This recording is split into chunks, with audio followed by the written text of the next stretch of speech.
Dewan Syariah Nasional juga telah mengeluarkan fatwa tentang pedoman umum asuransi syariah nomor 21 garis miring DSN strip MUI garis miring 10 garis miring 2001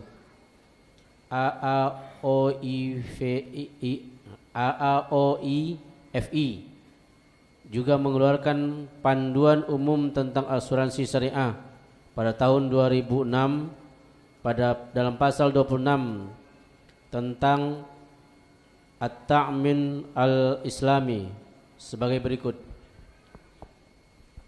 Definisi Ta'min Islami atau asuransi syariah yaitu kesepakatan sekelompok orang yang menghadapi risiko tertentu untuk mengurangi dampak risiko yang terjadi dengan cara membayar kewajiban atas dasar hibah yang mengikat sehingga terhimpun dana tabarruk. Dana ini memiliki tanggungan tersendiri yang digunakan untuk membayar ganti rugi para peserta asuransi syariah atas risiko yang terjadi sesuai dengan ketentuan yang disepakati.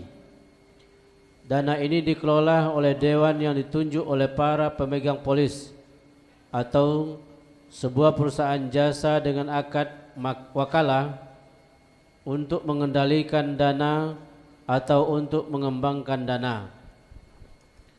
Dari fatwa-fatwa ulama dapat dipahami bahwa asuransi Islam terhindar dari unsur-unsur muamalat yang diharamkan, yaitu riba dan gharar. Adapun riba bai yang terdapat dalam asuransi konvensional tidak terdapat pada asuransi Islami, karena asuransi Islami bukanlah akad bai atau jual beli, melainkan akad hibah atau sumbangan yang dimaksudkan untuk saling membantu dan meringankan beban anggota yang terkena risiko yang dipertanggungkan dan bukan bertujuan untuk mencari keuntungan antara nasabah dan perusahaan asuransi. Dan secara tinjauan fikih, bila akadnya bertujuan untuk membantu dan semata-mata berbuat baik, maka hal yang dilarang pun dapat dibolehkan. Profesor Dr. Sa'ad Al-Khotslan menjelaskan bahwa asuransi Islami terbebas dari riba bai. Apabila kita perhatikan kaidah-kaidah dalam syariat, akan kita dapati bahwa diberikan toleransi untuk sebuah akad yang didasarkan kepada kebaikan semata, tolong menolong dan saling bantu. Contoh, akad qard atau pinjam meminjam bentuknya sama seperti riba nasiah karena tukar menukar uang dengan cara tidak tunai. Akan tetapi Islam membolehkan akad ini karena didasarkan kepada bantuan dan kebaikan. Oleh karena itu, apabila akad qard bertujuan untuk mencari laba, keuntungan dan manfaat, maka akad ini kembali kepada hukum asalnya, yaitu riba yang diharamkan. Ya, paham Anda ini? Paham atau tidak? Hah? Kenapa belum sudah dibaca? Baca lagi ya. Enggak pahamnya karena sudah dibacakan, tapi dibacakan berulang kali juga enggak paham juga. Hah? Baik. Dalam akad asuransi yang Islami, yang syariah umpamanya. Ini saya tidak berbicara tentang produk asuransi syariah di Indonesia ya. Ini berbicara tentang teori akad asuransi syariah atau ta'min ta'awuni atau ta'min Islami. Baik. Dalam ta'min al-Islami atau ta'min ta'awuni tetap ada bentuk riba. Iya atau tidak? Seseorang membayar uang. Jelas? Nanti terima risiko apa yang dia terima? Jasa atau uang tadi? Uang. Tunai atau tidak? Tidak. Riba atau tidak ini? Riba. Karena Rasulullah mensyaratkan tunai. Tapi tahukah Anda, pinjam uang, bayar uang, itu juga riba atau tidak?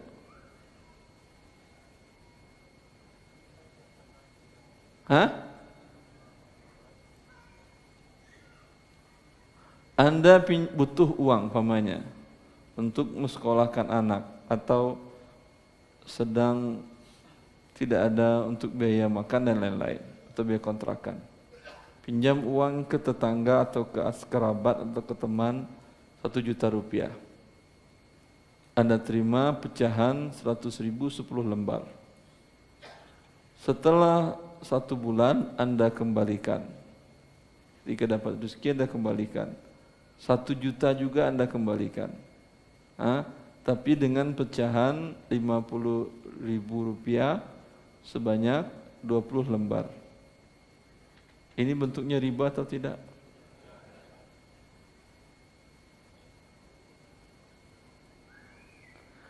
Tukar uang dengan uang. Syaratnya apa tadi?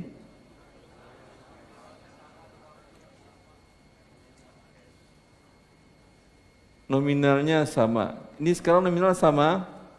Sama. Syarat yang kedua harus tunai. Ini tunai atau tidak? Kalau tunai ini 100.000, ini 50.000 20 lembar. Baru paham. Subhanallah. Masya Allah. Kalian tunai itu ini 100.000 10 lembar. Jangan beranjak dari sini selain Anda serahkan 50.000 20 lembar. Ini tunai atau tidak? Ini 100.000 2 bulan lagi serahkan 1 juta juga dengan pecahan walaupun 100.000 tapi kan bukan yang itu yang dikembalikan. Iya atau tidak? Nomor seri pasti berbeda. Berarti tukar menukar atau tidak? Iya. Tunai atau tidak? Riba atau tidak? Bentuknya riba. Tetapi karena pinjam meminjam, orang biasanya minjam itu kenapa dia minjam? Butuh. Yang meminjamkan kenapa dia meminjamkan? Kurang kerjaan dia atau dia ingin membantu orang, ingin mendapatkan pahala? Iya atau tidak? Karena akadnya saling tolong-menolong, bantu-membantu, Allah bolehkan. Bentuknya sebetulnya bentuk riba, tapi ini riba yang Allah bolehkan.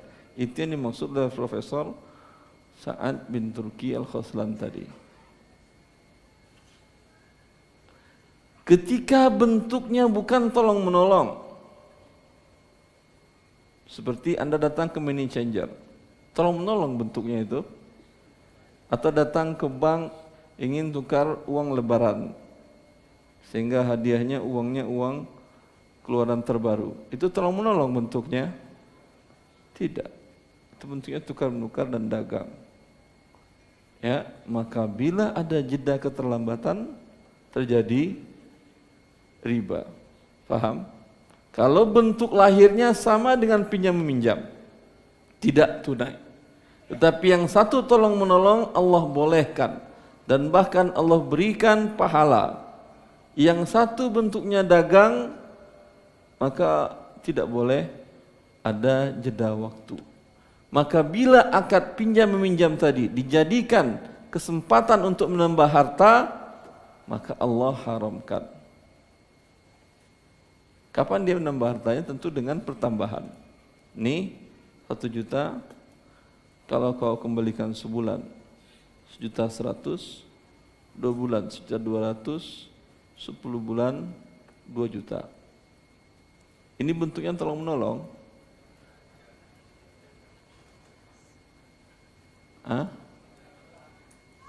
Enggak, bukan tolong-menolong, dia pengen kaya ini. Karena itu Allah haramkan, karena bentuknya riba. Jelas? Baik. Dalil yang lain yang lebih dekat ke dalam makna ini. Tadi menukar yang sejenis ini berbentuk uang.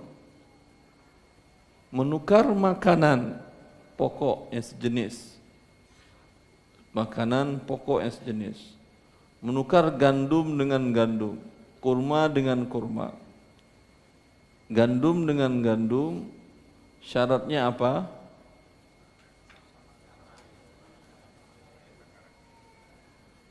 Sama takarannya dan tunai. Jelas? Karena ini tujuannya apa? Bisnis, dagang. Boleh dengan syarat sama takarannya dan tunai. Ketika tujuannya tolong menolong, Rasulullah sallallahu alaihi wasallam diriwayatkan dalam Bukhari bahwa beliau mengatakan kepada kaum Asy'ariyin, ana minhum wa hum minni. Saya bagian dari mereka, mereka adalah bagian dari saya. Begitu Rasulullah memuji suku Asy'ari ini. Suku Asy'ari ini adalah suku dari Yaman yang berhijrah ke Madinah. Apa yang mereka lakukan sehingga Rasulullah mengatakan demikian? Rasulullah melihat bila terjadi musim susah makanan pokok di kota Madinah, sedang harga tinggi dan lain-lain, maka yang dilakukan oleh satu suku ini, semua anggota persukuan mengumpulkan, dibuat umpamanya tempat luas, mengumpulkan semua gandum yang ada di satu tempat. Jelas? Yang ada di rumah kumpulkan semuanya. Di rumah A mungkin ada 10 kilo, rumah B 20 kilo, rumah C 1 kilo, rumah B mungkin 1 genggam, kumpul semuanya. Setelah dikumpul semuanya, dihitung berapa orang, dibagi rata. Jelas? Ini ada bentuk riba atau tidak? Ada atau tidak bentuk ribanya? Syarat tukar menukar gandum karena makanan pokok, al-burru bil burr, syaratnya apa kata Rasulullah? Sama dan tunai. Ini sama atau tidak? Tidak. Ada yang membawa 20 kilo, nanti ternyata dibagi rata tinggal lagi 2 kilo. Ya. Sebaliknya, ada yang membawa 1 genggam 1/4 kilo dapat 2 kilo. Sama atau tidak ini? Tidak. Mengandung gharar atau tidak? Mengandung gharar. Anda enggak tahu berapa Anda bawa, berapa Anda terima nanti. Iya atau tidak? Kemudian tunai atau tidak? Kalau tunai enggak beranjak-anjak Anda dari sana. Tidak. Mungkin terkumpulnya 2 hari, duduk aja nunggu 2 hari situ Anda semuanya. Ya. Mengandung tidak tunai, tidak sama, dan mengandung gharar. Ada unsur riba dan ada unsur gharar. Tetapi Rasulullah ingin masuk dari bagian kaum itu. Kenapa? Karena akad mereka bukan cari kaya. Mereka bukan sengaja, udah saya bawa yang sedikit aja biar dapat besar. Kalau itu tujuannya bagi dia menjadi haram. Paham Anda? Tadi mereka tujuannya saling tolong-menolong, tentu berapapun yang ada di rumah dibawa. Ada yang mempunyai 1 karung 30 kilo diangkat. Ada yang punya kecil dibawa juga. Tapi kalau yang punya kecil ini tujuannya bisnis dia, ingin dapat 10 kilo dengan yang kecil ini, maka bagi dia hukumnya haram, mengandung riba dan judi. Paham Anda ini? Dari secara teori, secara makna, ini bisa enggak dimasukin dalam kasus asuransi? Bisa enggak ditanzil atau diaplikasikan dalam bentuk asuransi? Bisa atau tidak? Bisa. Maka itulah para ulama membuatnya dan mereka buat aturan-aturan agar unsur gharar dan ribanya tadi betul-betul hilang. Sehingga tujuan orang yang ikut asuransi bukan lagi tujuannya mencari kesempatan untuk berdagang, untuk berbisnis. Bila tujuannya asuransi berbisnis, batal akadnya. Dia akadnya tolong menolong, maka dia dikecualikan dari bentuk riba secara umumnya. Secara garis besarnya itu.